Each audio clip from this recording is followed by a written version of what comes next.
680 horsepower packaged up into this metal ball that weighs 1,350 kilos. If you get it wrong, that metal ball just crushes in on you and you can feel it coming. There's 10,000 parts on the car, or close to 10,000 parts, and all of those bits have to be right. And then you go to the racetrack and you've got 32 other cars on the track that are all out there effectively trying to destroy your weekend. Nothing like travelling beyond any speed that you imagine would be possible in a race car and being in control of that race car. The power that you have when you're doing that is something pretty special. It's the only track I live, sleep and breathe. It's the challenge of the circuit itself, coupled with the history, the steep history that the place has. It's like a AFL final and a Melbourne Cup and an NRL final, everything all rolled into one. Butterflies in the stomach, anxiousness, just causes a massive amount of stress. I obsess about it and respect that I can't get enough of it. It's a Stop the Nation Day in Australian sport. It just has so much going for it. It gives you goosebumps because you know you're back at home, you know you're back at the holy grail. That's the race that everyone wants to win.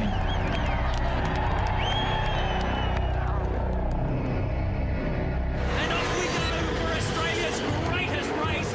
You're at the bottom of the mountain starting that lap. Turn one's obviously critical for your terminal speed up the top of the hill. It's from then on the track is 100% unique. You can't actually see the track over the top of the hill there and the car leaves the ground a little bit. Skate is in the wall. Skate day is done.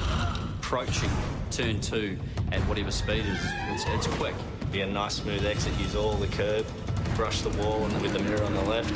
That's the start because you go from there and you go almost vertical. And the cutting's, got so much history. It's claimed a lot of cars. There's lots of times there you think, I'm not going to make this. Back to third, back to second, nick the mirror on the way in, nick the mirror on the way out. Just get on the gas so hard, like you're coming out in second gear and you just got the thing nailed. A little hump, right-hand kink there, and if you're too far to the right, the car's going to jump up on two wheels too much. You short shift to third, run third, short shift to fourth as you go up through the change under the tree.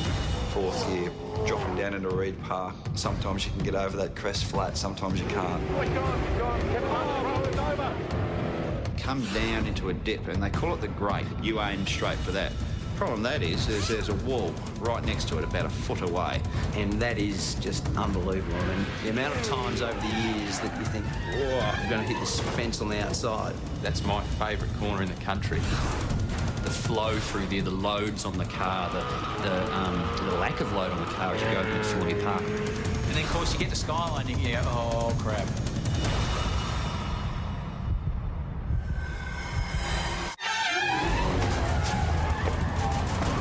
Never seen a racetrack with it with such a steep descent.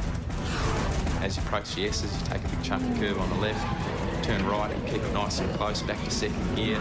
It's always on a limiter all the way down the hill, third gear. Through the dipper, the famous shots of cars going through there, you never get sick of seeing them. You basically sort of slide the car the whole way down the hill. Back to third, back to second again. Forest elbow's really tricky for all of us drivers. Basically, you got to hold the throttle flat, fuck gears when the little shaft light goes on, so you get a chance for about 15 seconds just to relax.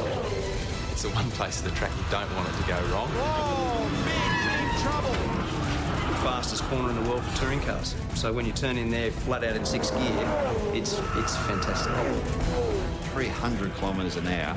It's pretty impressive by any means. Look at this. That's an offer. At 300 k's, what a ride. Settle the car, back through the gears, third gear out of the chase. Oh, problem. A car has rolled. When you get it right and come out of there, you know if it's going to be a good lap or not.